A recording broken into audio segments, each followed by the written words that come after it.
জৈন বন্ধুরা, তোমরা দেখছো তোমাদের প্রিয় channel has border force academy. তোমাদের সামনে যে অফিসিয়াল নোটিফিকেশনটি বিজ্ঞপ্তি দিয়েছিলাম তোমরা অন স্ক্রিন দেখতে পাচ্ছ। পৌরসভায় পদে নতুন নিয়োগ 2024 সংক্রান্তের। এখানে মেল ফিমেল প্রত্যেকে আবেদন করতে পারছো। যারা মাধ্যমিক পাস করছো যে কোনো শাখা থেকে যে কোনো বিভাগ থেকে তারা প্রত্যেকে আবেদন করতে পারবে। এইখানে কোনো রকম পার্সেন্টেজের প্রয়োজন পড়বে না। সরাসরি যারা মাধ্যমিক পাস করবে তারা প্রত্যেকেই আবেদন করতে পারছে। এখানে সরাসরি ইন্টারভিউর মাধ্যমে কিন্তু নিয়োগ করাবে। এখানে সরাসরি ইন্টারভিউ হবে এবং তোমার জয়েনিং হবে সাথে সাথে। আসর প্রত্যেকে বোঝা যাচ্ছে রাজ্যের 23 জেলা থেকে তোমরা আবেদন করতে পারছো। ভিডিও সম্পূর্ণ দেখো, দেখে এলিজিবল হলে তোমরা আবেদন করবে। যেখানে মেল ফিমেল প্রত্যেকে আবেদনের যোগ্য। এখানে সরাসরি তোমাদের পৌরসভায় পদে নিয়োগ করেছে। আমরা অফিসিয়াল নোটিফিকেশন দেখবো। অফিসিয়াল নোটিফিকেশন থেকে যারা এলিজিবল তারা প্রত্যেকে আবেদন করবে। আর বারংবার করে রিকোয়েস্ট করা হচ্ছে যারা চ্যানেলে নতুন, চ্যানেলটা অবশ্যই সাবস্ক্রাইব করে রাখবে। প্রত্যেক রয়েছে আমি এখানে যারা পৌরসভায় পদে তোমরা চাকরি করতে চাও, নিজের রাজ্যে নিজের এলাকায় জব পোস্টিংগুলো তোমরা পেয়ে যাবে। এখানে অনস্ক্রিন দেখতে পাচ্ছ এটা হলো অফিসিয়াল নোটিফিকেশন। এখানে কতগুলো ভ্যাকান্সি রয়েছে এখানে আমরা টোটালি আলোচনা কিন্তু করবো। প্রত্যেকের বোঝা গেছে। এখানে তোমরা প্রত্যেকে দেখতে পাচ্ছ যেখানে তোমাদের এজ লিমিট, এখানে এজ লিমিট 18 থেকে 40-এর মধ্যে যাদের বয়স হবে তারা প্রত্যেকে আবেদন করতে পারছো।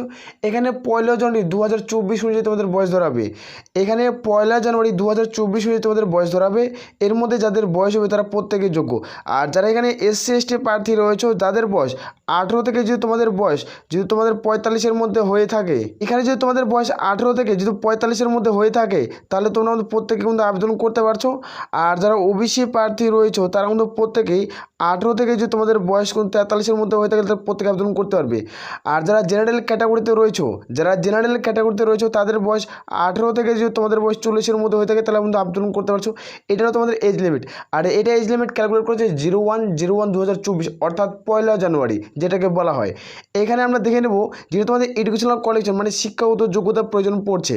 তুমি মিনিমাম শিক্ষাগত যোগ্যতা তুমি মাধ্যমিক পাস। এখানে তুমি যে কোনো শাখা থেকে যে কোনো বিভাগ থেকে তোমাকে মাধ্যমিক পাস করা থাকতে হবে। অনলি ফর 10 পাস যারা করবে এখানে তারা আবেদন করতে পারছো। তোমাকে 10 পাস মিনিমাম থাকতেই হবে, তারপরে তুমি যোগ্য। আর এখানে বলা রয়েছে বেসিক তোমাদের কম্পিউটার নলেজ। এই যে এখানে তোমাদের অনেকজন প্রশ্ন থাকবে মনে যে বেসিক কম্পিউটার নলেজ চাওয়া হয়েছে, এটা কত মাসের বেসিক কম্পিউটার নলেজ লাগবে, আর কত মাসের অভিজ্ঞতা থাকতে হবে, তাই না? এখানে কোনো রকম যেহেতু অভিজ্ঞতার প্রয়োজন এখানে বলছে না, কারণ তোমাকে বলছে বেসিকটা তোমাকে জানতে হবে। তোমাকে বেসিকটা তোমাকে অবশ্যই জানতে হবে। চাই তোমাদের 3 মাস হোক বা তোমাদের 6 মাসের হোক বা তোমাদের 1 বছর হোক, তোমাদের অবশ্যই এটা তোমাদের জানতেই হবে। তোমাদের হালকা পাতলা তোমাদের জ্ঞান থাকতে হবে, তারপর তুমি আবেদন করতে পারছো। আর এখানে তোমাদের এখানে যেটা স্যালারি দেওয়া হবে, এখানে তোমরা কীভাবে স্যালারি পাচ্ছ এটি অনেকজনের প্রশ্ন থাকবে। এখানে তাহলে কত টাকা স্যালারি দেবে, এখানে পার মান্থ স্যালারি কত এখানে তোমাদের দেখে দিচ্ছি। এটা কি পার্মানেন্ট জব সেটাও তোমাদের আলোচনা করব। এখানে দেখতে পাচ্ছ যেখানে তোমাদের রয়েছে ডেলি এজেন্টস এজ ইন তোমাদের এমপ্লয়, যেখানে তোমাদের এখানে থাকছে এইখানে মানে অর্থাৎ বুঝতে পারছো তুমি এখানে পার ডে তোমাকে টাকা দেওয়া হবে। তুমি একদিন মজুরিতে হবে, তোমাকে একদিন তুমি কাজ করতে হবে, তুমি একদিনের টাকা পাবে। তুমি 2 দিন কাজ করতে হবে, তুমি 2 দিনের টাকা পাবে। মানে তোমাদের ডিউটি পালন করবে, তুমি টাকা পাবে। এখানে আমি পরিষ্কার করে আর তথ্যটি ক্লিয়ার করে দিচ্ছি। এই নিটে আমরা ডিসকাশন বক্সে তোমাদের দেখে নেবো। এখানে টোটালটা এখানে আলোচনা কিন্তু করে দিয়েছে। এখানে তোমরা দেখতে পাচ্ছ যেখানে তোমরা ফলো করে দেখতে পাচ্ছ the management no work no basic. এখানে তুমি মানে একদিন কাজ করতে গেলে তুমি টাকা পাবে, আর তুমি একদিন যদি কাজ করতে না যাও তাহলে তুমি টাকা পাবে না। এবার প্রশ্ন থাকবে যে আমি যদি একদিন কাজ করতে যাও তাহলে একদিনের বেতন আমার কত, এটা প্রশ্ন থাকছে। এটা দেখে দিচ্ছি যেখানে তোমাদের পার্মানেন্ট এমপ্লয়মেন্ট, এখানে তোমাদের পার্মানেন্ট পোস্টিং করাবে। তুমি হয়তো একদিন যাবে না, সেটা তোমাদের বেতন দিবে না, কিন্তু এখানে তুমি পার দিন তুমি 600 টাকা করে স্যালারি পাবে। তুমি একদিন যাবে, একদিনে তোমাদের 600 টাকা স্যালারি দেওয়া হবে। এবার তোমাদের 600 টাকা স্যালারি থাকবে। তুমি রবিবার সরকারিভাবে ছুটি পাচ্ছ, সরকারি যেটা বেতন সেটা তুমি 600 টাকা পাচ্ছ। অর্থাৎ এখানে তোমাদের তাহলে 30 দিন কাজ হবে, তাহলে 30 দুগুণা তোমার 30 × 6। এবার হিসাব করে না তোমাদের কত হচ্ছে, এই টাকা তুমি স্যালারি পেয়ে যাবে। তুমি এখানে পার মান্থ এখানে 18,000 টাকা স্যালারি পাবে। এখানে পার মান্থ তুমি 18,000 টাকার মতো স্যালারি পাচ্ছ। এটা পার ডে তোমাদের কিন্তু অ্যাকাউন্টে তোমাদের পার ডে তুমি একদিন কাজ করতে হবে, পার ডে মানে একদিন গেলে তুমি 600 টাকা ঢুকবে, তারপরের দিন যাবে তোমার 600 টাকা ঢুকবে।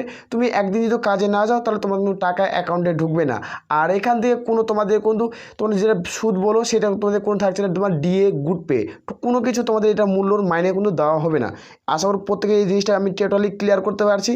আর এখানে তোমাদের দেখে দেবো যেটা তোমাদের আমি প্রথমে বলছি, এখানে 2 নাম্বার তোমাদের রয়েছে এজ লিমিট 18 থেকে 40, 01/01/2024 বয়স ধরা হবে। SC ST 5 বছর, OBC থাকলে 3 বছর ছাড় এখানে উল্লেখ করা হয়েছে। আর এখানে যেটা নিয়োগ করা আছে, এখানে তোমাদের 15 দিনের মধ্যে একটা নোটিফিকেশন জারি করবে, যেখানে তোমরা এই অফিসিয়াল ওয়েবসাইট ভিজিট করতে পারো, নাহলে আমাদের টেলিগ্রাম চ্যানেল লিঙ্ক ভিডিওর নিচে পেয়ে যাচ্ছ, তাড়াতাড়ি ওখানে যুক্ত যাও, এই অফিসিয়াল নোটিশগুলো ওখানে তোমরা পেয়ে যাবে। প্রথমে রেজিস্টার আর তোমাদের থাকছে, এখানে কীভাবে নিয়োগটি করাবে সেটি তোমাদের দেখে দিচ্ছি। এখানে ডাইরেক্ট এখানে দেখতে পাচ্ছ, এখানে ইন্টারভিউ সরাসরি এখানে ইন্টারভিউর ভিত্তিক নিয়োগ করাবে।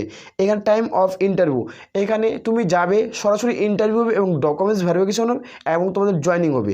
এখানে কোথায় জয়েনিং হবে সেটি তোমাদের দেবো।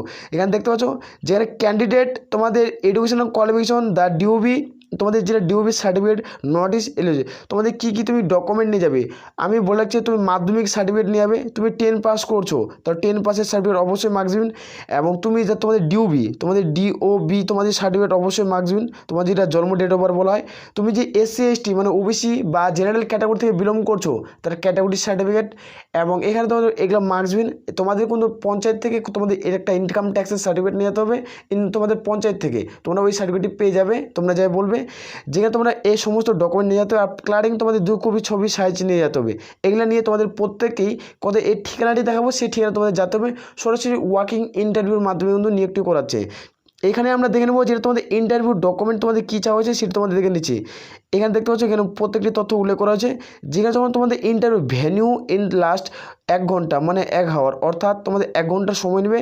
যেখানে তোমাদের ইন্টারভিউ অরিজিনাল ডকুমেন্টস দেখতে পাচ্ছ, অরিজিনাল ডকুমেন্টস এবং পাশে তার সাথে জেরক্স, তুমি যেগুলো অরিজিনাল যাবে, তুমি মাধ্যমিক পাস করছো, এখানে মাধ্যমিক পাসের সমস্ত তোমাদের অরিজিনাল ডকুমেন্ট নেওয়া হবে, তার সাথে সাথে তোমাদের জেরক্স কিন্তু নিয়ে যেতে হবে। এখানে জেরক্স কিন্তু প্রত্যেকেরই মার্কস বিন, এখানে কিন্তু প্রত্যেকটি উল্লেখ করা হচ্ছে, এখান থেকে তোমরা চেক আউট করতে পারো। নোটিশটি আমাদের টেলিগ্রাম চ্যানেলে দেওয়া আছে, সেখান থেকে চেক আউট করে নেবে। এখানে তোমাদের 2 কপি অবশ্যই ছবি নিয়ে যেতে হবে, নিয়ে যাই তোমাদের সরাসরি যেদিন ইন্টারভিউ ডেটটা বলছে সেই ইন্টারভিউ ডেটে তোমরা কিন্তু প্রত্যেকেই দেখতে পাবে। এখানে অন স্ক্রিন দেখতে পাচ্ছ এই নোটিফিকেশনের বিজ্ঞপ্তি কোথা থেকে পাবলিশ করছে, এখানে কীভাবে নিয়োগটি করেছে দেখে দিচ্ছি। এখানে দেখতে পাচ্ছ ওয়াকিং ইন্টারভিউ মানে সরাসরি এখানে ইন্টারভিউর ভিত্তিক নিয়োগ করাবে ডকুমেন্টস ভেরিফিকেশনের মাধ্যমে। এখানে 01/07/2024 অর্থাৎ তোমাদের জুলাই মাসের 1 তারিখে তোমাদের ইন্টারভিউ থাকবে দুপুর 12টার দিকে, দুপুর 12টার দিকে ইন্টারভিউ থাকবে। এই ইন্টারভিউটা কোথায় হবে সেটি তোমাদের অন স্ক্রিনে দেখে দিচ্ছি। এখানে যে সরাসরি ইন্টারভিউটা হচ্ছে তোমাদের কিন্তু 1 তারিখে, তোমাদের জুলাই মাসের 1 তারিখে ইন্টারভিউটা হবে, যেখানে তোমরা এখানে তোমাদের প্রত্যেকেই যাতে 12টার মধ্যে তোমাদের সময় দেওয়া থাকছে। এই 12টার মধ্যে প্রত্যেকেই অফিসে তোমাদের স্টাফ কিন্তু থাকতে হবে, মানে হাজির থাকতে হবে। তারপরে এখানে তোমাদের ইন্টারভিউ যেটা নেবে এই ঠিকানা তোমাদের ইন্টারভিউ নেওয়া কিন্তু হচ্ছে। এখানে তোমরা দেখতে পাচ্ছ যেখানে কনফারেন্স তোমাদের হল তোমাদের শিলিগুড়ি, যেখানে মিউনিসিপ্যাল কর্পোরেশন, যেখানে এঙ্গেজমেন্ট। এই যে দ্য ফলোয়িং দ্য তোমরা দেখতে পাচ্ছ স্টাফ তোমাদের গেস্ট হাউস, এখানে নিয়োগটি করাচ্ছে, যেখানে তোমাদের মিউনিসিপ্যাল কর্পোরেশন এই নিয়োগের বিজ্ঞপ্তি পাবলিশ করা হয়েছে শিলিগুড়ি মিউনিসিপ্যাল কর্পোরেশনের তরফ থেকে। এখানে তোমরা চাইলে আবেদন করতে পারো। এই অফিসিয়াল নোটিশটা আমাদের টেলিগ্রাম চ্যানেলে পেয়েছো, সরাসরি যুক্ত যাও। আর আমি বারবার করে রিকোয়েস্ট করছি, যারা চ্যানেলে নতুন চ্যানেলটা অবশ্যই সাবস্ক্রাইব করে রাখতে পারো। এটা হলো অফিসিয়াল নোটিশের মেমো নাম্বার, তোমরা সরাসরি অফিসিয়াল ওয়েবসাইট থেকে তোমরা ডাউনলোড করে চেক আউট করতে পারো, কোনো রকম অসুবিধা নেই। আসলে প্রত্যেকের বোঝা গেছে। তাহলে এ বলে আমরা দেখে ভিডিওটি শেষ করছি। জয় হিন্দ, জয় ভারত।